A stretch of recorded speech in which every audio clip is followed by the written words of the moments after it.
देश की धरोहर में आज हम आपको एक ऐसे किले की कहानी बताने जा रहे हैं जिसे भूतों का डेरा कहा जाता है। खास बात है कि इस वीरान किले में दीवारें तो हैं लेकिन छत नहीं है।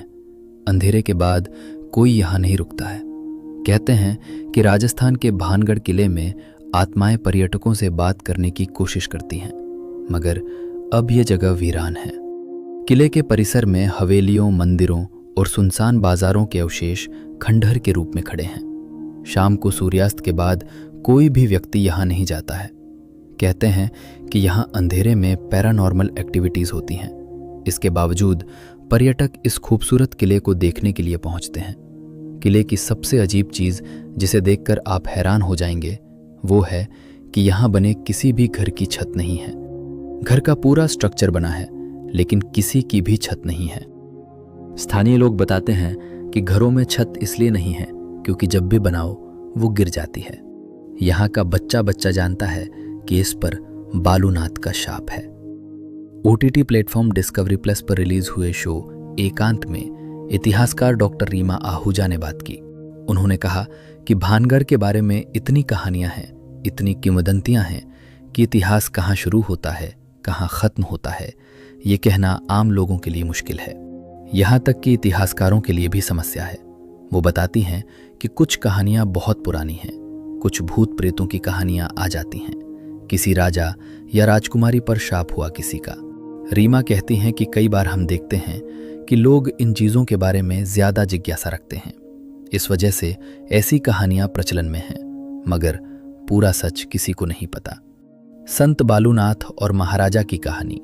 भानगढ़ के महाराज माधो सिंह एक संत बालूनाथ के भक्त थे। बालूनाथ ने तपस्या करने के लिए महाराज से एक गुफा बनाने की मांग की। महाराज तुरंत तैयार हो गए और उन्होंने एक गुफा बनवा दी। बालूनाथ उस गुफा में तपस्या करने चले गए, मगर दरबार के पुजारी महाराज और संत बालूनाथ के बीच रिश्ते को देखकर जलने लगे। दोनों को अलग करने के लिए पुजारियों ने एक योजना बनाई। उन्होंने एक बिल्ली को मारकर गुफा के अंदर फेंक दिया। 2-3 दिन बाद जब बिल्ली के मृत शरीर से बदबू फैलने लगी तो पुजारियों ने राजा को जानकारी दी कि संत बालूनाथ का गुफा में निधन हो गया है।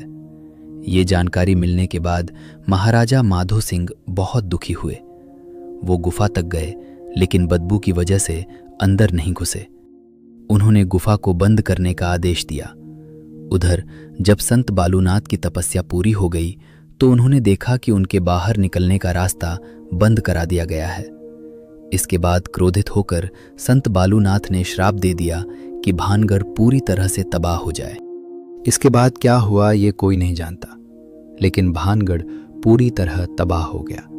घरों की छतें गिर गईं। स्थानीय लोग बताते हैं कि तब का दिन और आज का दिन है।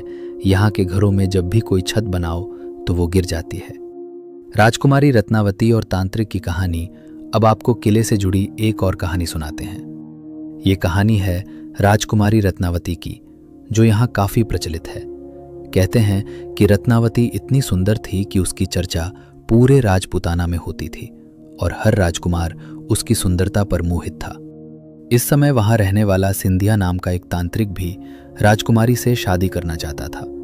उसने राजकुमारी को हासिल करने के लिए एक तेल बनाया जिसे छूने के बाद रत्नावती उस तांत्रिक के पास खिंची चली आती। हालांकि ये बात राजकुमारी को पता चल गई, लिहाजा उसने तेल की शीशी को एक पत्थर पर फेंक दिया। कहते हैं कि इसके बाद वो पत्थर एक बड़ी शिला में बदल गया और सीधे तांत्रिक के ऊपर जा गिरा। मरने से पहले उस तांत्रिक ने भानगढ़ के तबाह होने और इसके परिसर में किसी के भी न रह पाने का श्राप दे दिया था। स्थानीय लोग बताते हैं कि इसके बाद एक तूफान आया और भानगढ़ पूरी तरह से तबाह हो गया। कुछ लोगों का कहना है कि मुगल सेना ने राज्य पर जोरदार हमला किया था। इस दौरान किले को काफी नुकसान हुआ और राजकुमारी रत्नावती सहित किले में मौजूद लोगों का कत्ल कर दिया था। हालांकि इस बात का भी इतिहास में कोई उल्लेख नहीं मिलता है। किसी को नहीं पता कि राजकुमारी रत्नावती किसकी बेटी थी, किसकी पत्नी थी या किस समय की ये कहानी है। कुछ लोगों का दावा है कि इस किले से औरत के चिल्लाने, चूड़ियां तोड़ने और रोने की आवाजें सुनाई देती हैं।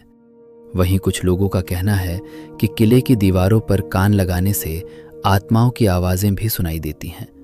कुछ लोगों का मानना है कि किले में घूमने के दौरान ऐसा लगता है जैसे कोई साया उनका पीछा कर रहा हो।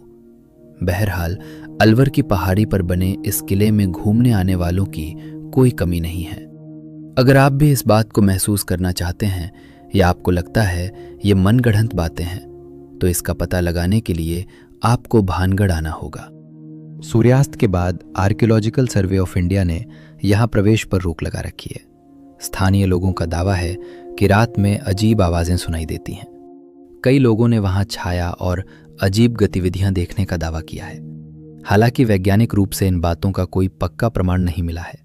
भानगढ़ का किला आज भी भारत के सबसे प्रसिद्ध हॉन्टेड टूरिस्ट स्पॉट्स में गिना जाता है और दिन में यहाँ हजारों पर्यटक घूमने आते हैं।